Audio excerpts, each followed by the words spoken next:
Bienvenue à Entrepreneur Mode d'emploi, l'émission qui donne la parole aux dirigeants pour partager la réalité du pilotage d'entreprise, aider d'autres dirigeants et permettre aux personnes qui souhaiteraient se lancer de connaître tous les rouages de la gestion d'entreprise avec des outils concrets.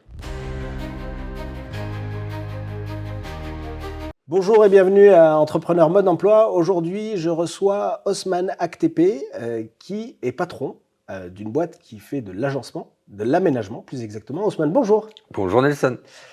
Comment ça va? Ça va très bien et toi? Ça va super bien, merci. Est-ce que tu peux nous expliquer un petit peu ton parcours, comment tu en es arrivé à de l'aménagement? Alors j'ai un parcours qui est assez atypique parce que j'ai commencé dans le bâtiment quand j'avais 16 ans. Donc j'ai commencé dans la projection de façade. Donc j'ai été façadier au démarrage. Avant ça, j'ai fait un petit pré-apprentissage dans la boulangerie qui me plaisait beaucoup, mais j'ai dû arrêter. Après la façade, j'ai dû faire de la plâtrerie et peinture. Donc j'ai travaillé dans des entreprises stéphanoises. Et derrière, j'ai créé ma première entreprise quand j'avais 24 ans. Dans la façade. C'était un bon parcours, mais bon, j'étais très très jeune, donc j'ai dû faire des erreurs et j'ai dû arrêter. Et après, j'ai créé une deuxième entreprise, où là, j'étais vraiment dans la plâtrerie et peinture pure et dure, avec des salariés sur le terrain. Une entreprise qui a duré 5 ans, qui a bien fonctionné, jusqu'en 2019. Et en 2019, j'ai arrêté cette entreprise où je suis devenu conducteur de travaux derrière, par l'intermédiaire d'un ami qui m'a un peu pistonné dans une entreprise locale. Et derrière, je suis resté 1 an et demi avec cette entreprise où ça a bien fonctionné, mais j'ai dû arrêter à cause du Covid qui est arrivé et on a dû signer une rupture conventionnelle avec l'entreprise. J'ai dû arrêter là et partir dans une entreprise qui était plus spécialisée dans l'aménagement, où j'étais chargé d'affaires. Et c'est là où j'avais rencontré mon associé juste avant l'entreprise où j'étais chargé d'affaires, conducteur de travaux. Et on parlait beaucoup d'entreprises, bureau d'études, bureau technique, ingénierie, maîtrise d'œuvre, TCE, aménageur, agenceur. Donc on voulait tout faire dans une boutique avec Fernando da Silva. Et en 2022, on a créé Cetis Aménagement. Quelques années en salariat, autrement tu as eu que des entreprises, tu as été patron tout le temps. J'étais quand même salarié de 16 à 22 ans peut-être, 22-23 ans, où j'étais embauché. Et après ma première entreprise, oui, j'ai peut-être un parcours d'au moins 10 ans à mon compte, entrepreneur. Et après, j'ai dû arrêter pendant 4 ans, où j'étais salarié. Et j'ai remonté l'entreprise en 2022. D'accord, donc un serial entrepreneur durant toutes ces années, depuis que tu es petit en fait, ça a toujours été ton rêve d'être patron? C'était mon rêve de développer une entreprise, parce que j'aime le commerce. J'ai travaillé dans les marchés quand j'étais petit, et j'adorais le commerce et l'échange avec les personnes et les gens, on va dire en général. J'aime le développement. C'est l'entrepreneuriat, oui, c'est passionnant, mais le développement, de trouver toujours des idées, d'aller plus loin toujours dans les idées, c'est ce qui m'intéresse. Alors, on va revenir sur justement cette idée de développement, mais avant ça, tu es associé aujourd'hui à Fernando, Oui, tu l'as dit tout à l'heure, c'est issu d'une rencontre. oui. C'était ta première fois que c'est la première fois que tu es associé? C'est la première fois que je suis associé, oui. Et du coup, qu'est-ce qui t'a fait passer le pas de l'association? C'était plus les entreprises que j'ai fermées, que j'ai arrêtées. À chaque fois, j'étais tout seul dans le parcours. Je pensais, on va dire, qu'il me fallait de l'aide parce qu'il y a des points dans une entreprise où j'étais pas fort, où j'étais pas à l'aise et il me fallait un partenaire, comme un couple, qui me complète dans le business. Et ça a bien matché avec Fernando quand on était dans cette entreprise stéphanoise et on en parlait beaucoup. Il y avait juste un petit détail avec les entreprises que j'avais fermées. J'avais promis, on va dire, à ma femme plus ou moins que je ne remonterais plus de société parce que la deuxième, ça s'est fermé mal, on va dire.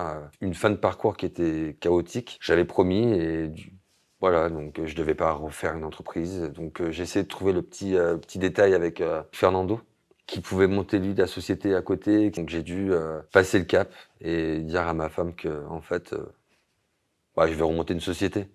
Voilà. Comment ça marche aujourd'hui avec une personne finalement que tu connaissais assez peu? En fait, ça s'est fait naturellement. Bon, je pense qu'il y a des associés des entrepreneurs qui s'associent avec des personnes pour le côté un peu financier, le côté un peu business. Mais nous, ça s'est fait naturellement. On n'a pas eu on va dire, je m'entends bien avec lui, etc. En fait, ça s'est fait automatiquement. C'est ce que je dis toujours, hein. Il y a ma femme qui me connaît très bien parce que ça fait une vingtaine d'années que je suis avec ma femme. Et Fernando qui me comprend. Aujourd'hui, quand je parle, c'est une des personnes qui me comprend. Et ça s'est fait. Ton parcours aujourd'hui montre que tu es un battant, parce qu'il y a des hauts, des bas. C'est quoi ton objectif final en fait? Quand tu lances une boîte, tu aimes développer, mais c'est quoi le but ultime de tout ça? Laisser des traces. La chose la plus importante pour moi, c'est laisser des traces et dire voilà, bah, il y a Ekta Postman qui a monté des sociétés et qui a commencé à zéro et qui est monté en flèche et qui a laissé l'entreprise en haut et qui est parti, c'est laisser des traces dans le milieu de l'entrepreneuriat. Et dans ta famille, tu avais déjà des entrepreneurs ou tu es Non. le premier de la famille Mon justement? père, que j'ai pas très connu, qui faisait les marchés depuis qu'il était petit, depuis ses 16-18 ans, qui a toujours fait ça. Sinon, non. Alors c'est intéressant ton parcours parce que justement tu continues malgré tout, malgré les difficultés à vouloir créer quelque chose, à vouloir laisser des traces. Est-ce que c'est un conseil que tu donnerais aux jeunes générations de te dire, ben, en fait, lancez-vous, allez-y? Bah, il faut avoir beaucoup de patience, ça c'est certain. S'il y a une idée, s'il y a une idée de développement, il y a une entreprise à créer, que vous avez l'envie, faut essayer. Après, oui, des fois ça marche pas. Mais justement, c'est la défaite, on va dire, ou le côté positif de ne pas réussir, c'est d'apprendre de ses erreurs et de repartir avec des nouvelles idées. Faut tenter, je pense. Alors on va reparler de tes succès et de tes défis après, mais est-ce que tu peux nous expliquer concrètement c'est quoi ton métier? Bah, des fois, je me lève le matin et même moi, je sais pas, en fait. Ça me fait rire, mais moi, j'aime le commerce. J'ai toujours aimé le commerce, j'ai toujours aimé l'échange avec l'humain. Donc, le développement, on va dire, d'une entreprise m'intéresse beaucoup. J'aime pas rester assis dans un endroit fermé devant un ordi. Bon, bah, j'ai dû le faire parce que je suis gérant de ma société, donc j'étais obligé de le faire. Aujourd'hui, il n'y a pas de limite au développement et trouver des idées et faut pas s'arrêter en fait. C'est le commerce. On va dire en général, c'est le commerce et des fois, je rêve de dire bah, d'un CETIS aménagement international, peut-être dans d'autres pays et tout. Bon, c'est des rêves, mais peut-être qu'on peut réaliser, mais avec beaucoup de patience. Le commerce, je dirais le gros du sujet, c'est le commerce et l'échange humain. Et Cétis, du coup, c'est quoi son métier? Enfin, on fait appel à Cétis dans quel cas? Quand on veut rien gérer, c'est-à-dire on a un bureau d'études qui est équipé d'architectes d'intérieur, de conducteurs de travaux et de chargés d'affaires. On fait de la maîtrise d'œuvre, de l'ingénierie, du TCE, donc de tout corps d'État. Et on fait de l'équipement des restaurants aussi, dans tout ce qui est chaises, tables, mobilier et agencement, fabrication de tout ce qui est comptoir, mobilier sur mesure. Donc aujourd'hui, on travaille sur du national. Quand on rentre dans une boutique ou dans un restaurant, ben, en fait, le seul interlocuteur aujourd'hui, c'est Cétis. Le but, c'était d'avoir un seul interlocuteur. Et justement, tes clients, c'est qui? C'est des marques nationales et implantées sur toute la France. On a des marques qui ont 50 boutiques, on a des marques qui ont 300 boutiques. On a un peu de tout, on va dire, niveau marque. On a de la restauration, on a de la bijouterie, de la parfumerie, de la salle de sport, on fait de la brasserie. Donc voilà, on est vraiment sur du B2B.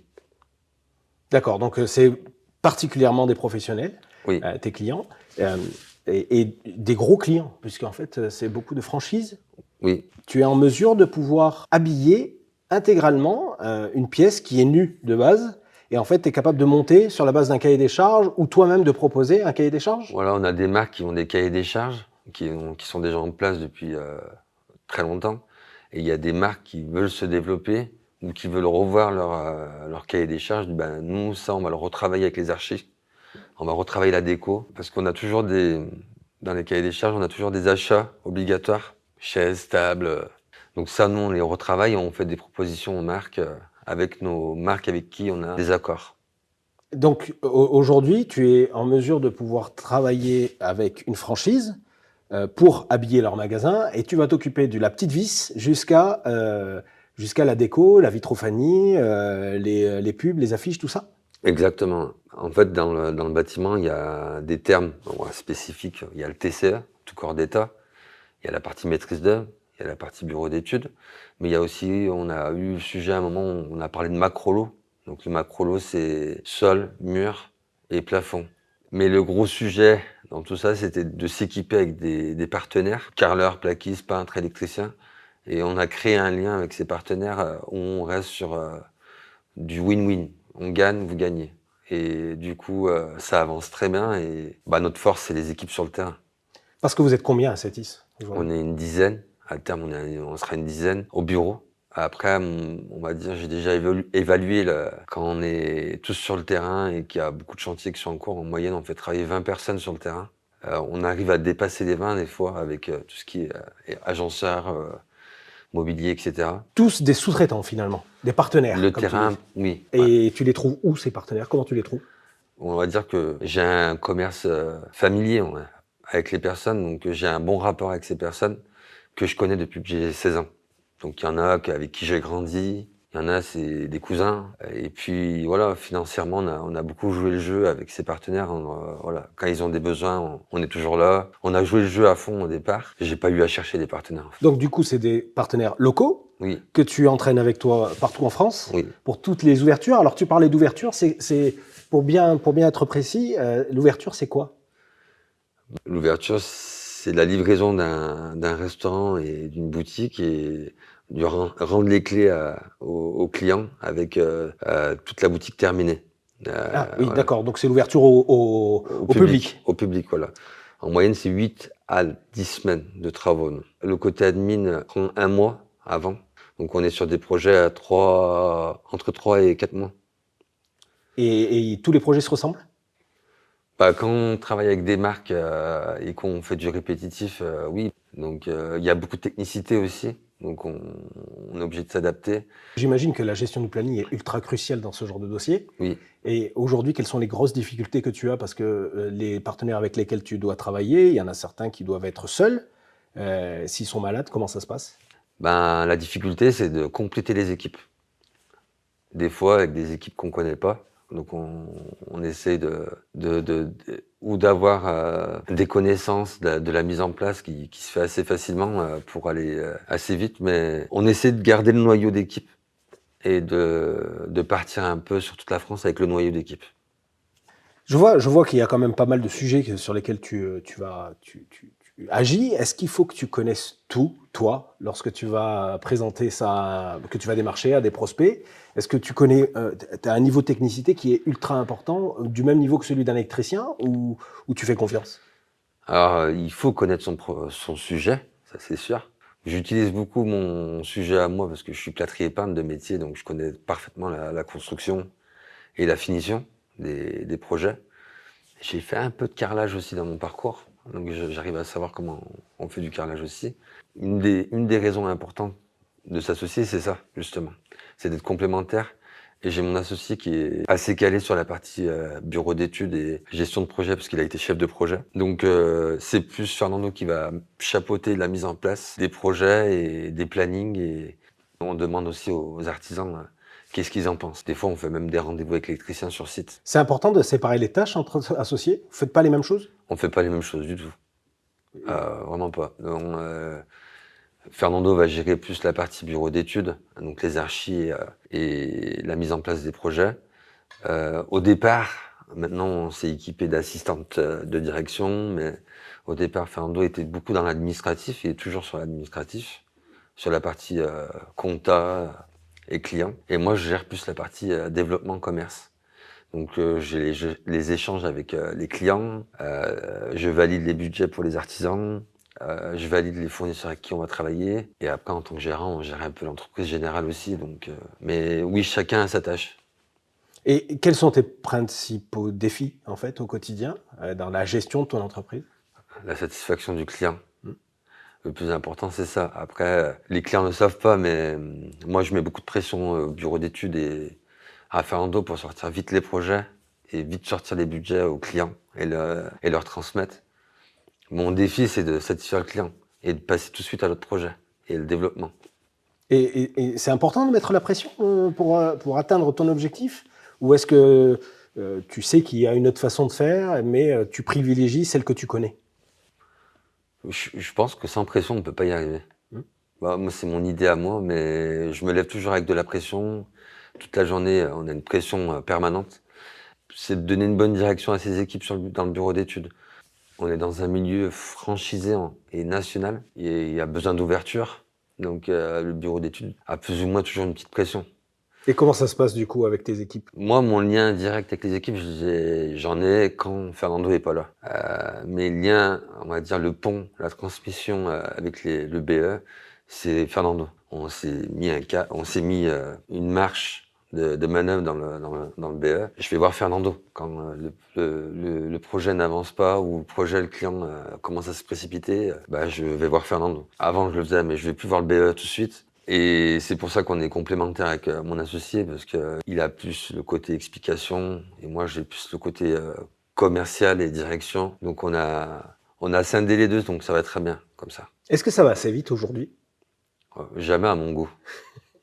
Comment tu fais pour gérer cette frustration? Bah, le commerce et le développement, c'est de toujours aller plus loin.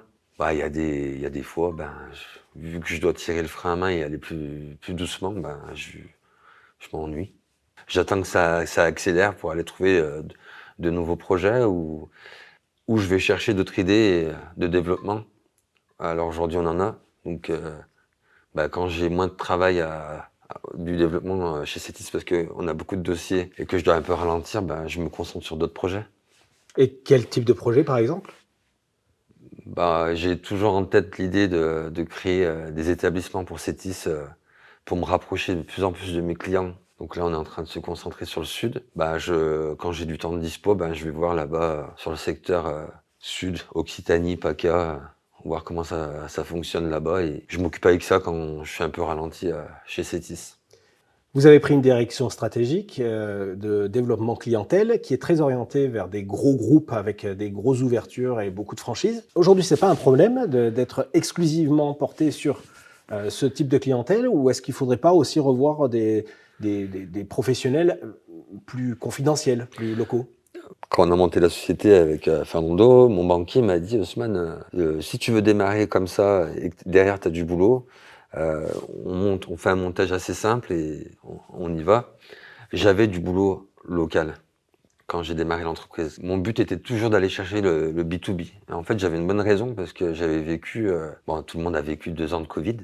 Et moi, pendant les 2 ans de Covid, j'ai travaillé un peu sur des sujets de drive dans les restaurants et pour des marques encore. Et en fait, quand on a monté la structure, j'ai dit à Fernando, en fait, le particulier, malheureusement, on doit le mettre de côté et on n'y travaille pas dessus parce que caractériellement aussi, Fernando et moi, on n'est pas fait pour. Et plus le côté développement était plus intéressant d'aller sur le B2B, dans le franchisé, mais essentiellement restaurant. Nous, si on regarde, sur 2 ans, on a ouvert une vingtaine de restaurants.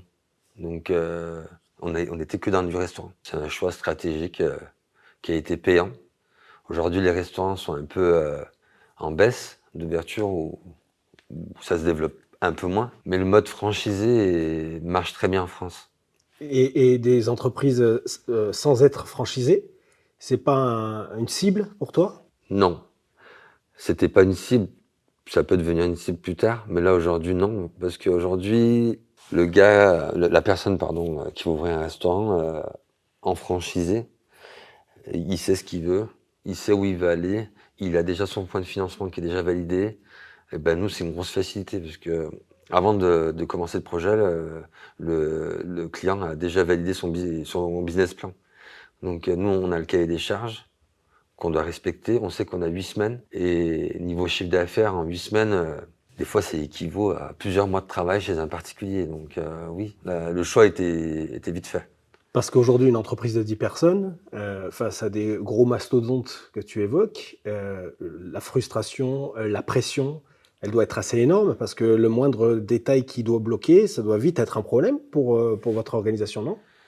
Ouais, on a des semaines où on a beaucoup plus de problèmes à gérer et ça nous pénalise. Après, quand on a staffé l'équipe avec Fernando, on est plus parti sur du recrutement. On a des alternantes, on a des embauchés, mais on est plus parti sur une cible jeune pour formater Cetis. Parce qu'on avait l'idée de leur apprendre vraiment le métier de la franchise, de la restauration. Et ça a été un choix payant. Aujourd'hui, ils sont beaucoup investis dans leur projet. Ils connaissent ce que c'est de la franchise et de la rapidité et de la pression. Alors, on voit pour Cetis que tu as beaucoup travaillé justement à étudier le marché, à regarder un petit peu quelle est la stratégie que tu devrais faire pour développer, pour atteindre le but peut-être international, ce que je te souhaite. Est-ce que c'est quelque chose qui t'avait manqué dans tes anciennes entreprises, justement étudier et établir une stratégie? Bah, dans les 2 premières entreprises que j'ai créées, pardon, oui, parce que il y avait pas de stratégie, sauf dans la première, quand j'avais 24 ans, j'avais une stratégie quand même qui était d'aller toucher le secteur lyonnais et j'avais réussi. Tu aurais monté ces sociétés avec la connaissance que tu as aujourd'hui, ces sociétés-là, elles auraient explosé le plafond? En 2015, quand j'ai monté ma Mmh. deuxième société et que je serais parti dans cette strate-là, ouais, ça aurait été pas mal. Là, Donc je en me suis dit fait, pour créer cette société, il était important d'avoir cet apprentissage dans d'autres sociétés, de voir un petit peu par le côté immergé de l'iceberg pour pouvoir justement établir une stratégie saine et sereine. oui, exactement. Et je suis tombé de haut dans les 2 sociétés, donc j'ai dû me relever. Je me suis ramassé des murs. Il fallait passer par là pour créer la société qu'aujourd'hui qu'on a créée. Alors quand tu dis que tu es tombé de haut, qu'est-ce qui t'a fait réagir en fait? Bah, c'est 2019 qui m'a fait réagir où je suis devenu. Bah là, j'ai fait un CV. J'ai préparé mon CV et je voulais devenir conducteur de travaux. Je voulais vraiment apprendre les ficelles. Et puis en plus, quand on arrête avec des difficultés sur la deuxième société, on se retrouve seul avec ses problèmes. Donc là, on se pose beaucoup de questions. On dit ouais, qu'est-ce qu'on doit faire? On doit aller. Mais l'apprentissage du métier de conducteur de travaux m'a beaucoup servi. En fait, quand j'ai commencé à travailler en tant que conduc et chargé d'affaires, je me suis dit en fait, je travaille à l'envers parce que je trouvais du boulot, je trouvais beaucoup de boulot dans mes autres sociétés. Mais je regardais pas la rentabilité, comment j'allais travailler, où j'allais acheter mon matériel, avec qui j'allais travailler. Et c'était ouais, je prenais le chantier, hop, il y avait un gros chiffre en dessous. Ouais, je signe, c'est bon, on y va. On met combien de salariés? 4. Ouais. À la fin du mois, il nous restait pas de sous. Donc on comprenait pas. Il fallait passer par là. L'entourage est aussi important pour ces moments-là? Il y a le couple qui est hyper important. Et il y a l'entourage, il y a le réseau qui est important parce que aujourd'hui on ne fait pas attention à notre réseau. On va dire que c'est un point important à développer. Et ce réseau-là aujourd'hui que j'ai développé parce que j'ai été assez proche des personnes, je l'utilise aujourd'hui. Après, j'ai eu un peu de chance parce que j'ai rencontré des bonnes personnes au bon moment. J'étais au bon endroit au bon moment. C'est de la chance ou c'est de l'opportunité? C'est de l'opportunité. Mmh. Il y a un peu de chance. Il y a une petite part de chance, mais comme je disais tout à l'heure, j'ai poussé un peu pour aller provoquer la chance. Oui, parce que pour trouver des clients franchisés comme tu les connais, j'imagine que ces clients-là, ils sont à Paris. On est à 500 bornes, 600 bornes de Paris. Comment tu fais pour arriver à dénicher ce genre de contrat? Bah, c'est de bouger, de provoquer un peu les rendez-vous. Mais un point important, c'est dans le développement, il faut faire attention à pas mentir. Donc aujourd'hui, les partenaires avec qui on travaille, que ce soit les fournisseurs, la banque, les artisans, même les clients qui nous donnent du boulot, on leur dit la vérité. On a beaucoup de tendance des fois à se cacher derrière un téléphone et pas répondre. Faut répondre et il faut leur dire. C'est comme ça.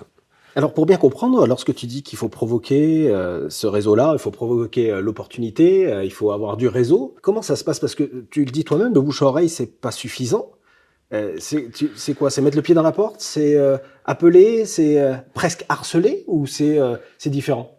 Bon, le harcèlement, ça marche pas. Les connaissances, on va dire, il y a le bouche-à-oreille peut fonctionner parce que dans le milieu de la franchise, ce qui est important, c'est que ce que j'ai pas dit tout à l'heure, c'est que c'est un milieu très fermé. Enfin, on a l'impression que c'est hyper ouvert, mais en fait, c'est très fermé. Donc, quand on rentre à travailler en tant que salarié ou auto-entrepreneur ou n'importe dans une franchise, un tel, si tu lui laisses des bonnes traces et que tu as fait du bon boulot, ça part chez un tel, et c'est un milieu qui est assez fermé. Du coup, ça fait beaucoup de bruit en peu de temps. Après, appel ou agressif, le commerce agressif, etc. Moi, je suis pas partisan de ça du tout. Puis il y a le réseau LinkedIn. Instagram fonctionne pas très bien, mais nous, on a un fort réseau LinkedIn qui fonctionne très très bien et qu'on développe tous les jours. Et on fait beaucoup d'investissements sur la partie partenariat aussi.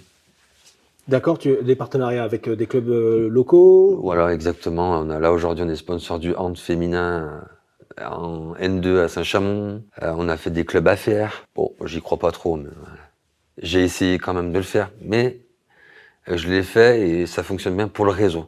Pas pour le business peut-être, mais pour le réseau. Pour les connaissances qu'on peut avoir dans le milieu, ça peut être cool. C'est important ce que tu dis parce qu'en fait, tu peux très bien aller quelque part finalement, si j'essaie de paraphraser.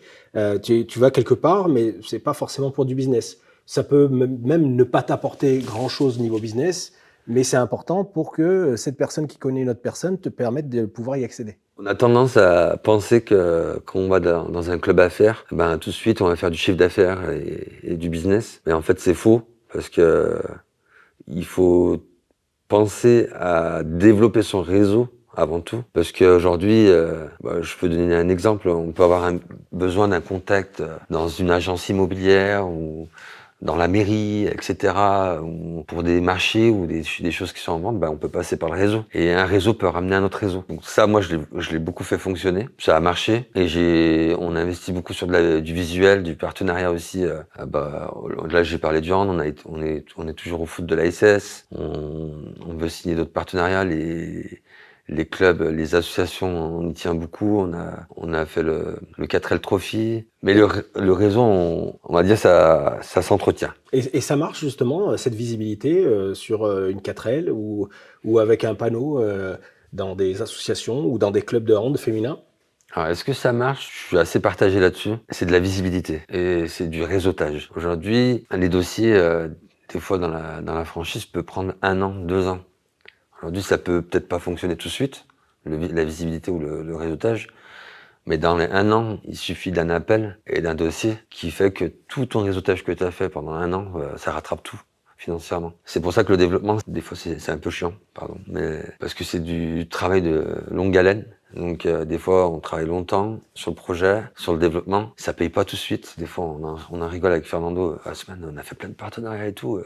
D'ici un mois, non, copain, non, ça fonctionne pas comme ça. On va être patient et on va attendre pendant 1 an et on verra si ça fonctionne. Des fois ça marche, des fois ça marche pas. Mais je pense qu'il faut essayer et qu'il faut pas fermer ça. Toute cette connaissance que tu as là, parce que tu es en mesure de pouvoir parler tant de communication, de marketing, de technique, de commerce, tu t'es formé là-dessus parce que tu parles avec beaucoup d'expérience. Est-ce que tu t'es formé dessus? Non, pas du tout. Ça s'est fait tout seul, avec le parcours professionnel, on va dire, et le parcours de vie qui a fait que on se forme tout seul aujourd'hui. Peut-être que si je vais dans une école, faut faire une alternance en commerce, je serai à côté de la plaque. Mais je serai pas d'accord avec ce qu'ils disent. Parce que j'ai un mode de fonctionnement qui est le mien. Et ça s'est fait aussi, on s'est cassé la gueule, on a loupé des projets, on a perdu de l'argent sur des sujets. Et j'ai un peu lu des livres, on va dire, pour bouquiner un peu la maîtrise de la parole, etc. Mais non, j'ai pas de formation. C'est quoi tes plus grosses difficultés aujourd'hui? C'est le développement. Alors, il y en a, ils vont me dire, c'est pas une difficulté, mais aujourd'hui, en France, on est assez mal vu quand on a un super développement. Et bizarrement, quand on a une entreprise qui est en super développement, c'est trop risqué pour tout le monde. Ouais, les banques, les fournisseurs, c'est trop risqué pour eux. Mais on est assez vite bloqué. C'est plus financier, tout ce que tu C'est dis. plus financier. Oui. D'accord. Donc, Ouais. en fait, c'est des crédits ouverts chez le fournisseur ou les banques aussi, Les banques peut-être? aussi, oui. On a une entreprise qui a à chaque fois fait 200% de développement toutes les années. Et ça, c'est trop risqué pour tout ce qui est partenaire, c'est trop risqué pour eux. Et on t'explique pourquoi c'est trop risqué? On risque de fermer. C'est ce qu'ils disent. C'est ce qu'ils disent. Ouais. C'est-à-dire qu'ils t'expliquent même pas le pourquoi du comment. Ils te disent c'est trop risqué. Si jamais ça continue comme ça, il y a un gros risque de fermeture. Exactement. Mais ça, c'est un truc que moi, j'ai jamais compris parce que tu as une entreprise qui fait 150 à 200% de développement et tu as du chiffre d'affaires, tu as du flux. Donc, tu as des sous sur les comptes qui tournent. Et à la 3e année, ils te disent, ouais, c'est trop risqué, tu risques de fermer. Oui, si tu m'aides pas, ouais, je risque de fermer. Ouais. En fait, c'est un cercle vicieux. Nous, on travaille beaucoup avec plusieurs partenaires financiers. Et ça, c'est grâce à mon parcours d'avant que je me suis toujours dit qu'il fallait que je travaille avec plusieurs partenaires financiers. En fait, moi, je leur dis tout simplement, si je coule, c'est à cause de toi. Parce que moi, le flux, il est là, le client, il est là, la visibilité est là. Il y a des projets, mais du coup, j'ai besoin de développer, donc j'ai besoin de fonds de roulement, le nerf de la guerre. Si tu m'aides pas, on ferme. Oui. Il y a une histoire aussi de taxes par l'État qui te flingue pendant les 4 premières années, tous les mois qui viennent te flinguer, qui t'aident pas au développement. Donc il y a un peu tout ça. Je pense qu'il faut partir avec un bon fonds, si c'est possible, pour certains qui commencent, et un bon carnet d'adresses. Et beaucoup de patience, on y revient. Beaucoup de patience. On y revient de ce que tu disais tout à l'heure. Est-ce que tu dors bien aujourd'hui? Non. Pourquoi? Oh, je pense que je dormirai jamais bien. Un gérant ou une personne qui veut développer une entreprise qui dort bien, moi je pense que ça n'existe pas. Parce que c'est où on a toujours des idées et on dort avec des idées et on est toujours dans le côté je réfléchis, etc. En tout cas, j'ai pas besoin de beaucoup de sommeil. Il faut toujours avoir des idées. Ah bah je pense que oui. Parce qu'il faut toujours avoir une idée d'avance. Cétis, aujourd'hui, ça fonctionne bien et j'espère que ça va fonctionner encore beaucoup. Aujourd'hui, Cétis travaille sur du national avec des boutiques, etc. Et ce milieu-là, il faut l'utiliser pour développer d'autres choses. Oui, il faut toujours avoir des idées. Qu'est-ce qu'il faut te souhaiter pour les 5 prochaines années, du coup? Stabiliser l'entreprise, continuer le développement de l'entreprise, trouver des nouveaux clients. Mais le plus important, je pense, c'est stabiliser le chiffre d'affaires et rassurer tous les partenaires qu'on a autour. Très bien. Est-ce que tu as des choses à rajouter? Non, je dirais merci beaucoup, Nelson. Merci beaucoup, Osman. C'était vraiment super intéressant et passionnant. On mettra toutes tes coordonnées dans la description de la vidéo et dans celle du podcast. N'hésitez pas à liker, partager ce genre de vidéo. C'est important pour les autres entrepreneurs. Merci, Osman. Merci, Nelson. À très bientôt. Salut.